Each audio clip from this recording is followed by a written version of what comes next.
किसान दिल्ली में 13 महीने से बैठे थे। किसान संगठनों ने कहा चलो लखनऊ भी चलो, लखनऊ भी चलो।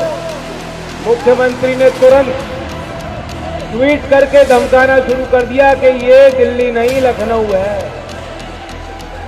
और आज वही लोग कितने कमजोर हो गए। रोज मेरा नाम ले रहे हैं, रोज आपको पुकार रहे हैं। क्या मजबूरी है, क्या दबाव है? ये हमारी एकता है। इन्हें हमारी एकता बर्दाश्त नहीं हो पा रही। जैसा अभी कहा विजेंद्र जी ने 36 जाति जुड़ रही है। क्यों जुड़ रही है? क्यों उन्हें समझ में आ रही बात? अकेले रह जाओगे तो मारे जाओगे, और इकट्ठा हो जाओगे तो खदेड़ा होगा। और योगी बाबा जो कह रहे हैं कि इनकी गर्मी निकाल दूंगा और मई जून में शिमला जैसी ठंड हो जाएगी। मुझे लग रहा है कि पिछले हफ्ते जो एक शीत लहर आई थी, इनका माथा बहुत बड़ा है, इन्हीं को ठंड लग गई। मैं सीधा टू द पॉइंट आता हूं। अब वो वक्त नहीं रहा, घुमा फिरा के बात करने की कोई आवश्यकता नहीं है। आप भी जान रहे हो, चुनाव प्रचार में बहुत कम समय रह गया है, और जिस तरह का प्रदर्शन मैं पूरे क्षेत्र में देखता आ रहा हूं, ऐसा तूफानी दौरा, नौजवानों में इतना जोश मैंने कभी अलीगढ़ में और इगलास में भी इस तरह का जोश उत्साह नहीं देखा।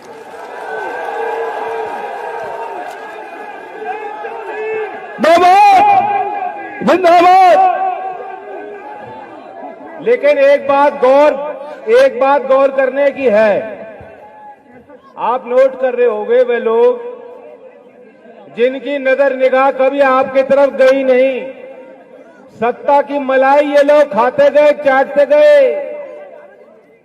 किसान को भाव नहीं मिला, देश में सबसे महंगी बिजली उगाही आपसे की गई, नोटबंदी की मार आप पर पड़ी। नौकरी के लिए जब नौजवान जाता था लखनऊ, आप पे लाठियां चलाई गई, प्रदेश के विश्वविद्यालय में घुसकर लाठी चलाई गई। किसान दिल्ली में 13 महीने से बैठे थे। किसान संगठनों ने कहा चलो लखनऊ भी चलो, लखनऊ भी चलो। मुख्यमंत्री ने तुरंत ट्वीट करके धमकाना शुरू कर दिया कि ये दिल्ली नहीं लखनऊ है। और आज वही लोग कितने कमजोर हो गए। रोज मेरा नाम ले रहे हैं, रोज आपको पुकार रहे हैं। क्या मजबूरी है, क्या दबाव है? ये हमारी एकता है। इन्हें हमारी एकता बर्दाश्त नहीं हो पा रही। जैसा अभी कहा विजेंद्र जी ने 36 जाति जुड़ रही है। क्यों जुड़ रही है? क्यों उन्हें समझ में आ रही बात? अकेले रह जाओगे तो मारे जाओगे, और इकट्ठा हो जाओगे तो खदेड़ा होगा। जिंदाबाद।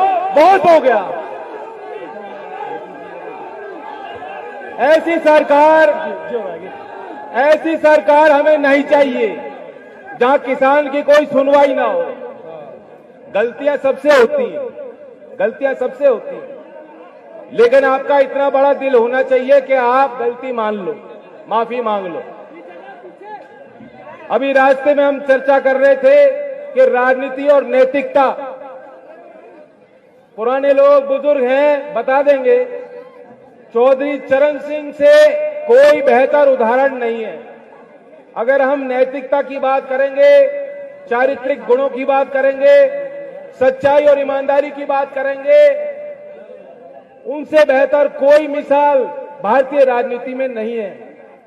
और हम इस बात की चर्चा कर रहे थे कि अक्सर आजकल तो मारामारी हो रही है कि हम अपनी संख्या बढ़ाएं, लेकिन चौधरी साहब कभी कभी चुनावी सभा में खड़े होकर कह देते थे, जब उन्हें कोई कहता था कि उनके कुछ उम्मीदवार में कमी है, चरित्र में कुछ कमी है, खोट है, तो चौधरी साहब का इतना बड़ा दिल होता था। वो जनता के आगे झुकना जानते थे और जनता को मोड़ना जानते थे। लेकिन आज जो सत्ता में बैठे हैं, अब वक्त आ गया कि आप ऐसा वोट करो कि इनका अहंकार आप तोड़ सकते हो। अभी मैं देख रहा था योगी जी का बयान, कहते हैं मैं इन्हें 2 लड़के साथ आए हैं दंगा करने। चौधरी चरण सिंह की मैं उनका नाती हूं। इस क्षेत्र ने मुझे जाना है, बहुत करीब से आपने देखा ये मथुरा का क्षेत्र, आप जानते हो घर घर में आपके रिश्ते और संबंध हैं। मैं 5 साल वहां सांसद रहा, कोई एक आदमी आपके बीच ये नहीं कह सकता कि मैंने घर में झगड़ा कराया हो या मैंने उनके झूठ बोला हो। जय चौधरी, जय चौधरी।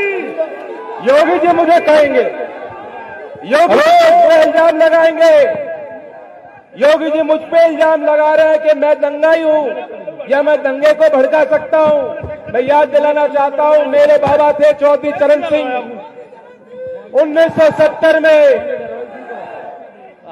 1970 में उत्तर प्रदेश में गुंडा कानून चौधरी चरण सिंह की कलम थी, वो कानून उन्होंने बनाया था। बाबा जी आपने कोई कानून नहीं बना रखा।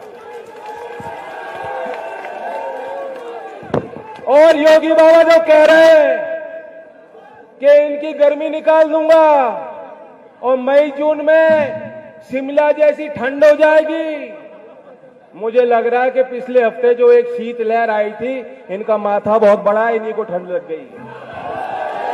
जय चौधरी, ऐसा भर भर के वोट दो, ईवीएम की मशीन को ऐसा भर के दो, नलके के बटन, हैंडपंप के बटन को ऐसा दबाओ कि भारतीय जनता पार्टी की जो चर्बी चढ़ रही है, सारे नेताओं की चर्बी उतार दो आप। और ये मैं आपको वादा करता हूं, गोरई एक क्षेत्र का केंद्र बिंदु है। मैं सोच समझ के वादा करता हूं, यूं ही नहीं करता। ये कोई असाधारण काम नहीं है सरकार के लिए। और इस क्षेत्र के जहां ये सभा हो रही है, इस क्षेत्र के विकास में इसकी बड़ी भूमिका रहेगी और आसपास के क्षेत्रों को भी लाभ मिलेगा। इसे टाउन एरिया हम घोषित कराएंगे। मैं ये भी कहना चाहता हूं कि जो उद्योग की बात हुई थी, मुझे अलीगढ़ क्षेत्र के कुछ किसानों ने चिट्ठी लिखकर बताया, यहां बड़ी पुरानी मांग चल रही है। चौधरी अजीत सिंह जी ने कोशिश की थी, लेकिन वो कामयाबी हम लोगों को नहीं मिल पाई। वो यहां गन्ने का उत्पादन एक समय पर होता था और ये मांग थी कि चीनी की मिल यहां कहीं ना कहीं बननी चाहिए। बात है कि नहीं, व्यवहारिक है? उस ओर भी हम लोग ध्यान देंगे। और आपकी फसल लाया की बहुत अच्छी है, आलू की पैदावार बढ़िया है, लेकिन भाव नहीं मिलता, किसानों को भाव नहीं मिलता। तो मैं और अखिलेश जी लगातार दौड़े कर रहे हैं, प्रेस वार्ता कर रहे हैं, सभाएं कर रहे हैं लोगों के बीच। और रोज के उन कार्यक्रमों में मैं रोज गौर कर रहा हूं कि जहां अखिलेश जी बोल रहे हैं, वो कह रहे हैं इस सरकार ने पाम ऑयल को बढ़ावा दिया। 11,000 करोड़ का नया मिशन मोदी जी ने फीता काटा है कि हम पाम ऑयल की खेती कराना चाहते हैं। अगर पाम ऑयल की खेती को सरकार बढ़ावा देगी तो लाया कि आपकी फसल को क्या भाव मिल जाएगा? सरसों के तेल को बढ़ाइए, जो राशन की व्यवस्था है, जो पीडीएस की व्यवस्था है, लोकदल तो पहले ही कह चुका है और समाजवादी पार्टी के घोषणा पत्र में भी शामिल हुआ कि हम जहां संभव हो, जहां उत्पादन का केंद्र हो, आलू को भी राशन में जोड़ेंगे और सरसों का तेल भी जो गरीब राशन को दिया जा सकता है।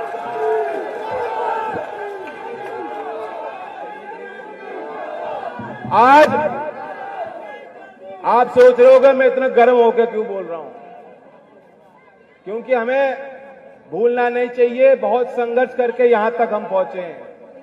आज एक खास दिन है, आज देश भर का किसान आंदोलित है और कह रहे हैं कि आज हम विश्वासघात दिवस मना रहे हैं। विश्वासघात दिवस क्यों?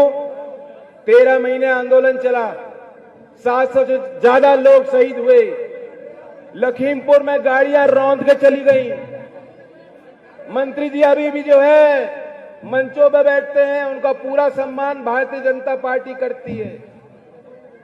और सरकार ने, मोदी जी ने जो किसान संगठनों को उठाने के लिए जो वादे किए थे कि तुम लौट जाओ अपने घरों में, तुम्हारी सारी बातें मान ली गई, उनमें से कोई वादा अभी पूरा नहीं हुआ।